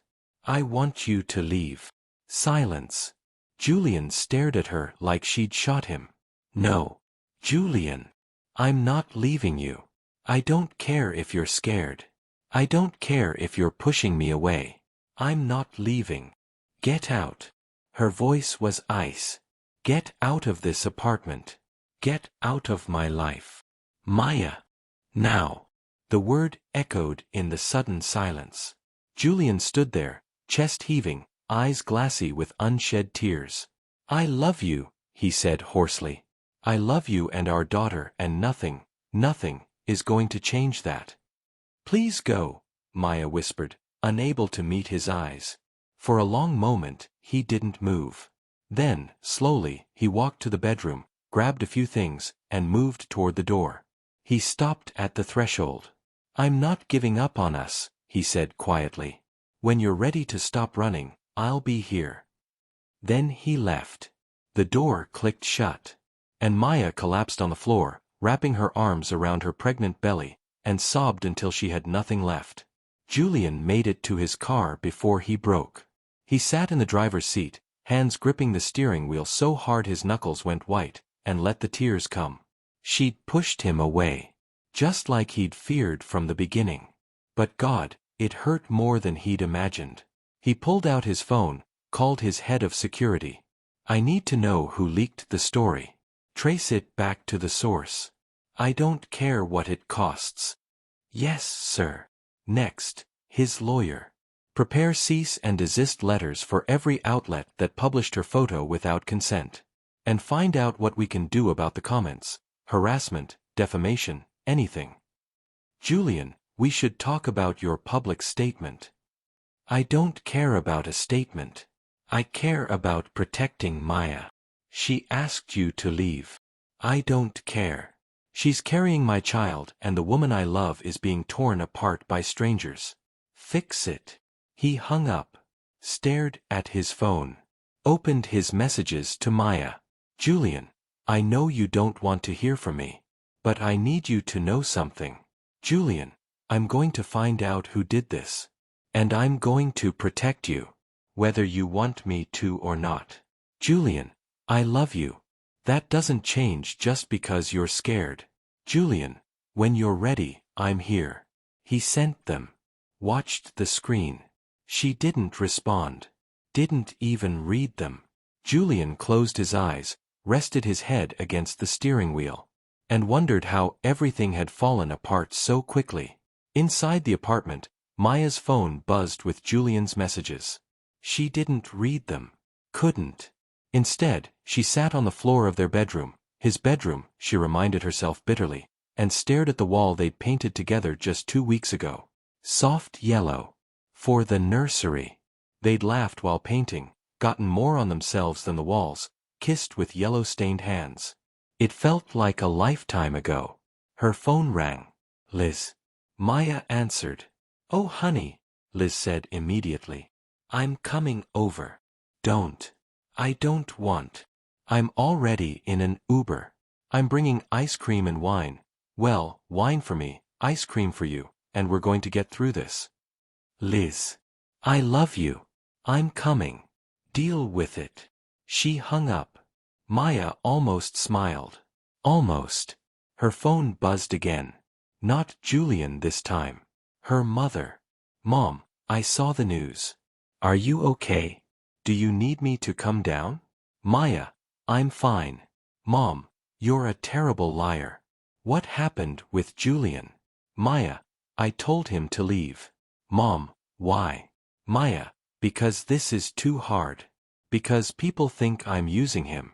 Because I can't be what he needs. Mom, or because you're scared and doing what you always do. Pushing away anyone who gets too close? Maya stared at the message. Hated how right her mother was. Mom, that man loves you, Maya. I've seen the way he looks at you. Don't throw that away because strangers on the internet are cruel. Maya, it's not that simple. Mom, it never is. But the question isn't whether it's simple. It's whether he's worth fighting for. Maya looked around the apartment, their apartment. The home they'd built together. The nursery they'd planned. The life they'd imagined. Was he worth fighting for? She knew the answer. But right now, drowning in fear and shame and overwhelming vulnerability, she couldn't reach it. So she turned off her phone, curled up on the couch, and waited for Liz to arrive. Across the city, Julian sat in his office. It was nearly midnight. His team had left hours ago. But he couldn't go home, to the penthouse he'd barely used since moving in with Maya. Because it wasn't home without her. His head of security called. We found the source. One of the clinic's board members. She sold the information to a tabloid for $250,000. Julian's blood turned to ice. Name: Patricia Hendricks. She's already been terminated, but sue her. For everything. And make sure every outlet knows where the leak came from. Already on it. Good. He hung up. At least he could give Maya that proof that he hadn't betrayed her. But would it be enough? He pulled up the photos on his phone, pictures they'd taken together over the past months. Maya laughing. Maya sleeping. Maya with her hands on her belly, eyes soft and full of wonder. The woman he loved. The woman who'd asked him to leave. Julian set the phone down, buried his face in his hands. And for the second time that day, let himself break. 5 days of silence. 5 days that felt like 5 years. Maya moved through them like a ghost, working on autopilot, avoiding social media, ignoring the calls from reporters who'd somehow gotten her number. Liz had stayed for 2 days, then reluctantly returned to work. Her mom called every morning and every night. But the apartment felt cavernous without Julian. His things were still there, his toothbrush in the bathroom, his coffee mug in the cupboard, his shirts in the closet that she slept in at night because they smelled like him. She was miserable. And she knew it was her own fault. On day 3, a package arrived. No return address. Just her name in handwriting she didn't recognize. Inside was a flash drive and a handwritten note on expensive cardstock. Maya. I promised I'd find out who leaked the story. I did. Everything you need to know is on this drive. The source has been terminated and is facing legal consequences. None of my people were involved. I would never betray your trust. I'm not asking for forgiveness. I'm not asking you to call me. I just needed you to know the truth. I love you. I love our daughter. And I will spend the rest of my life protecting you both, whether or not you want me in your life. Always, Julian. Maya's hands trembled as she plugged the drive into her laptop. Files appeared. Emails. Legal documents. A full investigative report tracing the leak back to Patricia Hendricks, a clinic board member who'd sold their story to the highest bidder. Julian had done exactly what he'd promised. He'd protected her. Even after she'd pushed him away. Even after she'd accused him of betraying her. Maya closed her laptop and cried. Julian was drowning. Work held no interest. Food tasted like ash. Sleep was impossible. He'd moved back to his penthouse, but it felt like a mausoleum, sterile and empty and full of the life he'd had before Maya. A life he never wanted to return to. Vanessa had stopped asking if he was okay. The answer was written all over his face. On day 4, his mother called. I saw the news, she said without preamble. Of course you did. How is Maya? Julian's throat tightened. I don't know. She won't talk to me. Why not? Because she thinks I leaked the story. Because she's scared. Because I couldn't protect her from the media circus. His voice cracked. Because I failed her. His mother was quiet for a moment. Do you love her?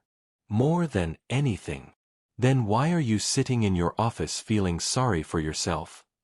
She asked me to leave, Mother. She made her choice. No. She got scared and pushed you away.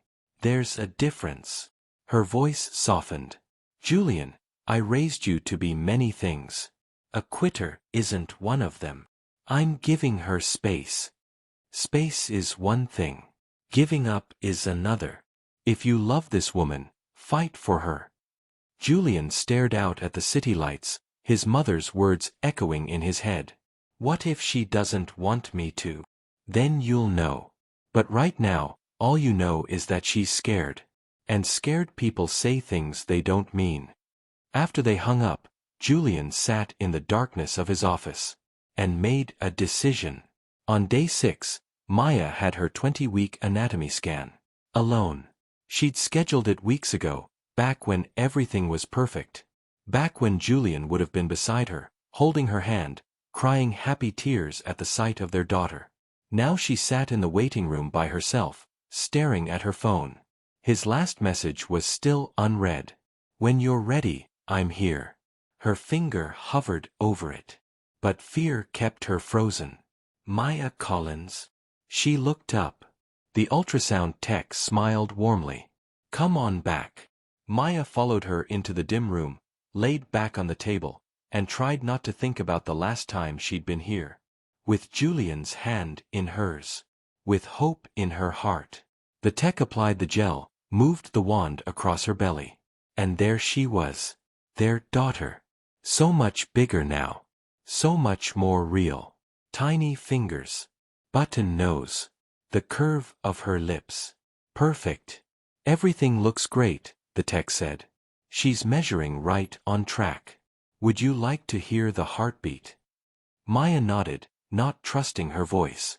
The sound filled the room, strong, steady, beautiful. And Maya broke. Tears streamed down her face as she stared at the screen, at this tiny life she and Julian had created. This baby girl who deserved better than parents who couldn't figure out how to be brave. Are you okay? The tech asked gently. No, Maya whispered. But I will be. She left the clinic with ultrasound photos clutched in her hand. And finally, read Julian's message. When you're ready, I'm here.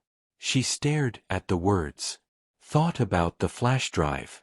The investigation. The way he'd protected her even when she'd pushed him away. Thought about the past 5 days without him. Lonely, colorless, wrong. Thought about her mother's words. The question isn't whether it's simple. It's whether he's worth fighting for. Julian was worth fighting for. And so was she. Maya pulled up his contact. Hesitated for only a second. Then pressed call. It rang once. Maya. His voice was rough, desperate, full of hope and fear. Are you okay? Is the baby? We're fine. I just had the anatomy scan. Silence. Then, quietly. How is she? Perfect. Healthy. Beautiful. Her voice cracked. I wish you'd been there. Me too. Julian. You don't have to explain. I understand if you need more time. I don't need more time. She took a shaky breath. I need you. The silence that followed felt endless. Say that again, he whispered. I need you. I'm sorry I pushed you away. I'm sorry I didn't trust you. I'm sorry I let fear win. Tears streamed down her face. I love you. And I miss you. And I want to come home. Maya. His voice broke. If you'll still have me. If I haven't ruined everything. I'm on my way. What? I'm coming to you. Right now. Where are you? Still at the clinic, but. Stay there. I'll be there in 10 minutes. Julian, you don't have to. Yes, I do. I should have fought for you from the beginning. I should have shown up at the apartment every day until you let me in. I should have. You're talking while driving, aren't you? Absolutely. Despite everything, she laughed. That's dangerous. I don't care. I'm getting to you. Then hurry. I love you, Maya. I love you too. He arrived in 8 minutes. Maya was sitting on a bench outside the clinic when his car pulled up. Not the town car with a driver, but his own car, like he'd been too impatient to wait for anyone else. He got out, and for a moment, they just stared at each other. 5 days apart. It felt like a lifetime. Then they were moving, both of them at once, crashing into each other in the middle of the sidewalk. Julian's arms wrapped around her, lifting her slightly off the ground, face buried in her hair. God, I missed you, he breathed. Maya clung to him, breathing him in, feeling the pieces of her heart click back into place. I'm so sorry, she whispered against his chest. I'm so sorry I didn't believe you. I'm sorry I pushed you away. Shoo. He pulled back just enough to cup her face, thumbs wiping away her tears. You were scared. You had every right to be. That's not an excuse. Maya. He pressed his forehead to hers. I would forgive you anything. Anything. Don't you know that by now? She let out a broken laugh. I'm starting to. He kissed her then, desperate and tender and full of 5 days of longing. When they finally broke apart, both breathless, Julian kept her face cradled in his hands. Come home, he whispered. Please. Come home. I never should have left. Then let's not waste any more time apart. Okay. Yeah. Yeah. Take me home. They went back to the apartment together. Julian unlocked the door, and Maya stepped inside, into the space that had felt so empty without him. He closed the door behind them, pulled her into his arms again. I have something for you, she said softly. What? She pulled the ultrasound photos from her bag, handed them to him. Julian looked down at the images, and his eyes immediately filled with tears. She's beautiful, he whispered. She looks like you. She looks like us. He touched the photo reverently. God, Maya. Look at her. I know. He set the photos carefully on the table, then dropped to his knees in front of her.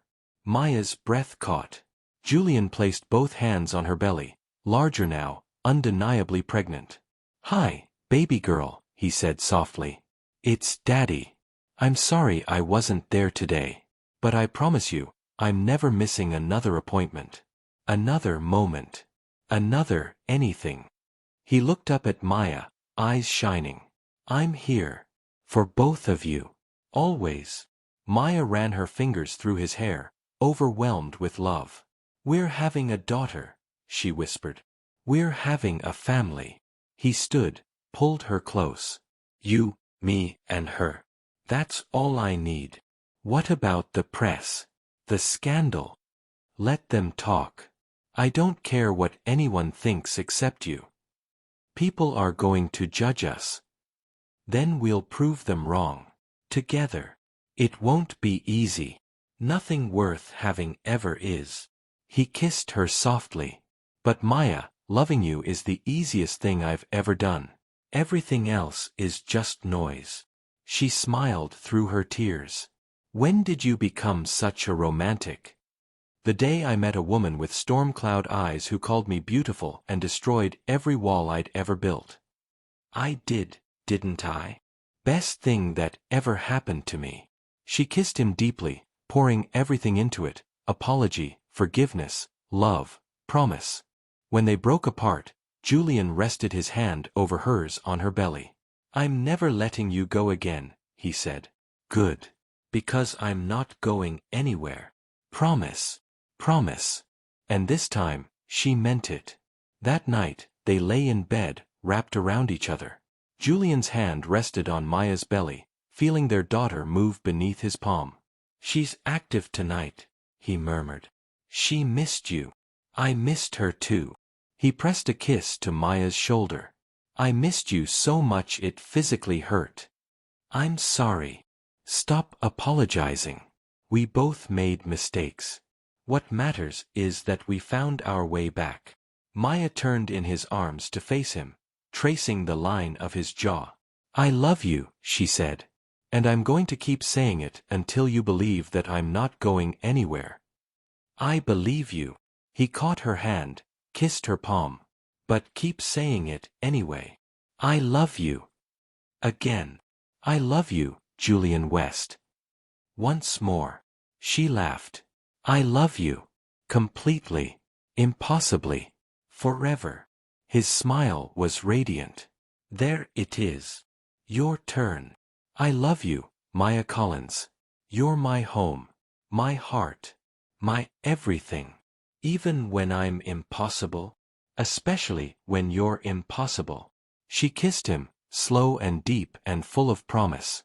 And somewhere between the kisses and the whispered declarations and the feeling of their daughter moving beneath their joined hands, they both knew. This was it. This was everything. This was worth fighting for. 3 months later.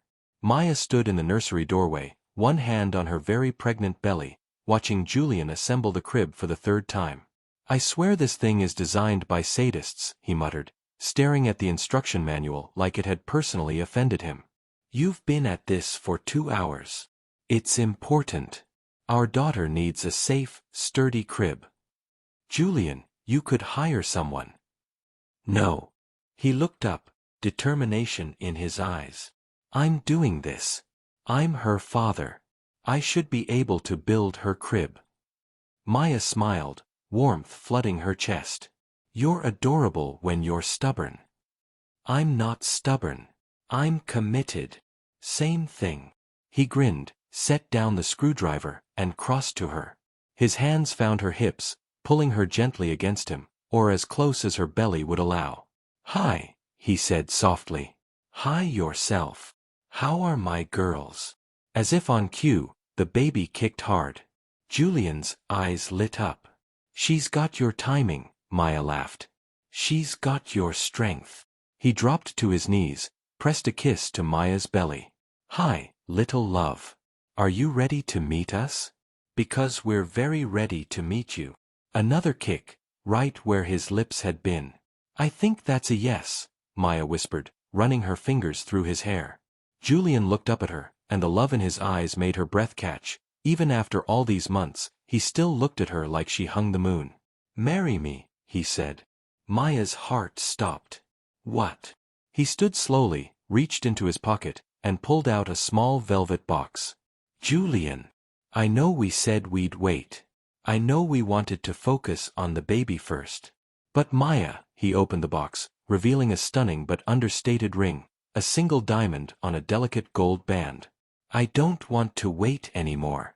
I want you to be my wife. I want our daughter to be born into a family where her parents are committed in every possible way. Tears filled Maya's eyes. You're supposed to do this somewhere romantic. This is romantic. This is our home. Our nursery. The life we built together. He took her hand. Maya Collins, you destroyed my world and rebuilt it into something beautiful. You gave me hope when I'd forgotten what it felt like. You're giving me a daughter. You've given me everything. His voice cracked. Will you marry me? Yes. The word came out choked with tears. Yes, absolutely yes. Julian's hands shook as he slid the ring onto her finger. Then he stood, cupped her face, and kissed her with so much love she felt it in her bones. When they broke apart, both crying and laughing, Maya looked at the ring. It's perfect, she whispered. You're perfect. I'm 9 months pregnant, hormonal, and I cried yesterday because we ran out of pickles. Still perfect. She laughed, wrapped her arms around him as much as her belly would allow. I love you. I love you too. Soon to be Mrs. West. Actually, she pulled back to look at him. I was thinking West Collins. For both of us. Julian's eyes widened. You want me to take your name too? I want us to build something new. Together. Not you absorbing me into your world, but us creating our own. He kissed her forehead, her cheeks, her lips. Julian West Collins. I love it. Yeah. Yeah. Let's build something new. 2 weeks later, at 39 weeks, Maya woke up at 2 a.m. with her first contraction. She lay still for a moment, hand on her belly, wondering if it was Braxton Hicks. Then another one came. Stronger. Julian. She shook his shoulder. Julian, wake up. He was awake instantly, years of business emergencies training him for quick responses. What's wrong? I think it's time. All the color drained from his face. Time? Like time. Yeah. Okay. Hospital bag. We have a hospital bag. Where's the hospital bag? By the door. Right. Door. I knew that. He was already out of bed, pulling on clothes with shaking hands. Should you be sitting? Standing? What does the book say? Julian. He turned, wild-eyed.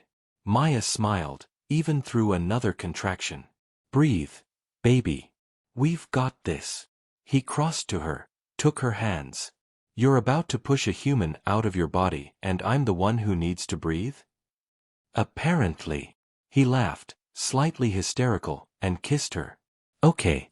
Let's go have a baby. Labor was long. 14 hours of contractions, breathing exercises, ice chips, and Julian never once leaving her side.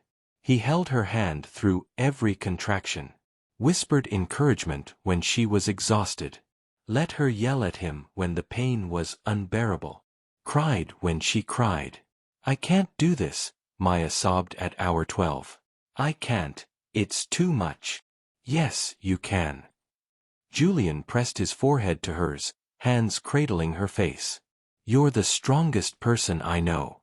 You can do anything. I'm so tired. I know, baby. I know. But she's almost here. Our daughter is almost here. Just a little longer. Promise. Promise. And when the doctor finally said, Okay, Maya, it's time to push, Julian was right there, one arm around her shoulders, the other holding her hand. I've got you, he whispered. I've got you. 3 pushes later, their daughter entered the world. The sound of her first cry shattered them both. She's here, the doctor said, smiling. She's perfect.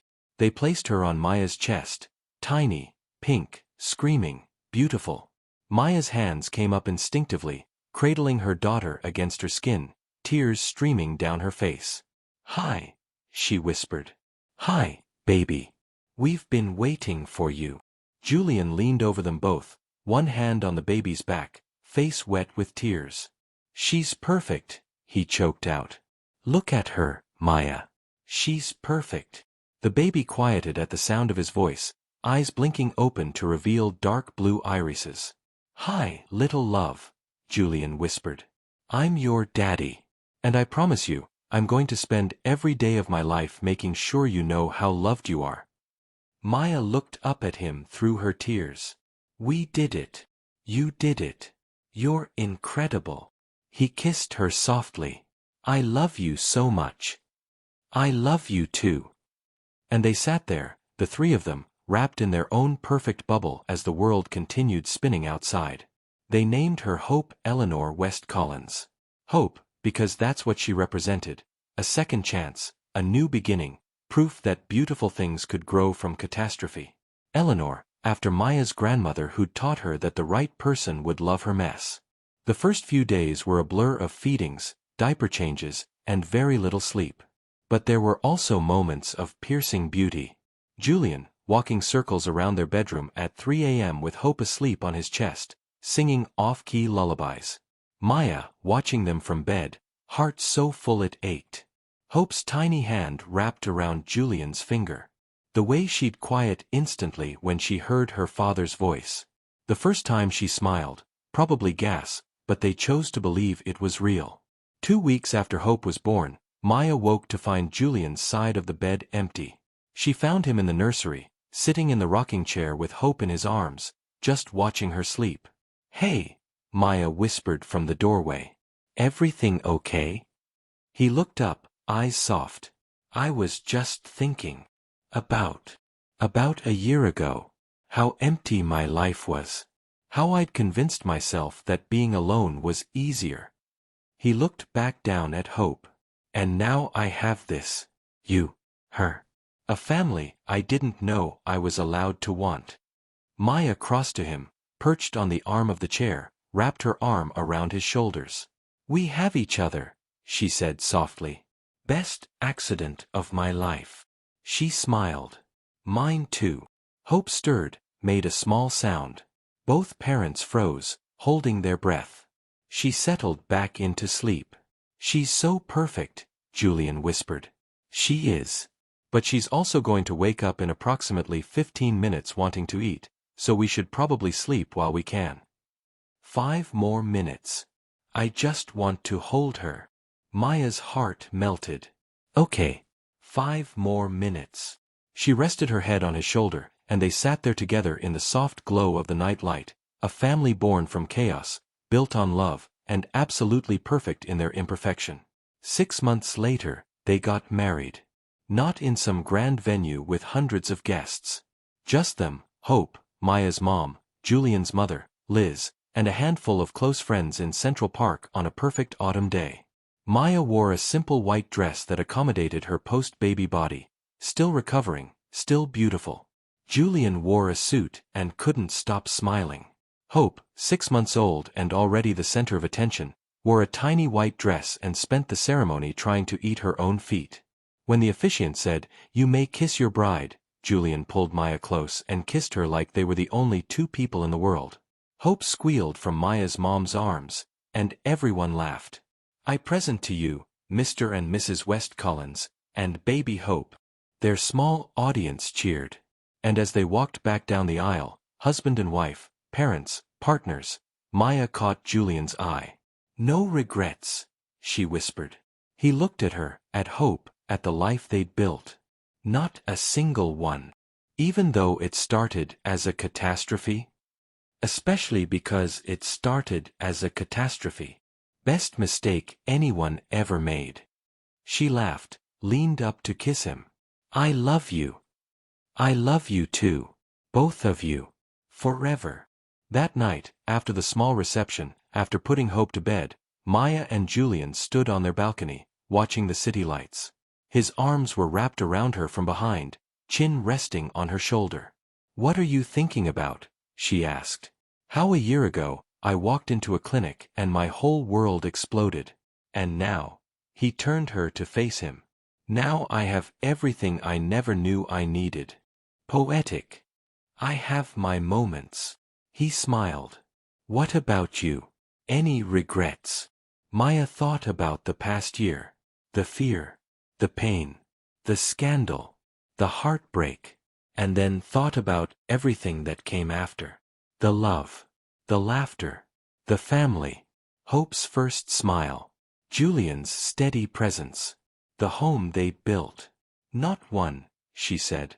"This, us, it's the best thing that ever happened to me." Even though it started as a medical error?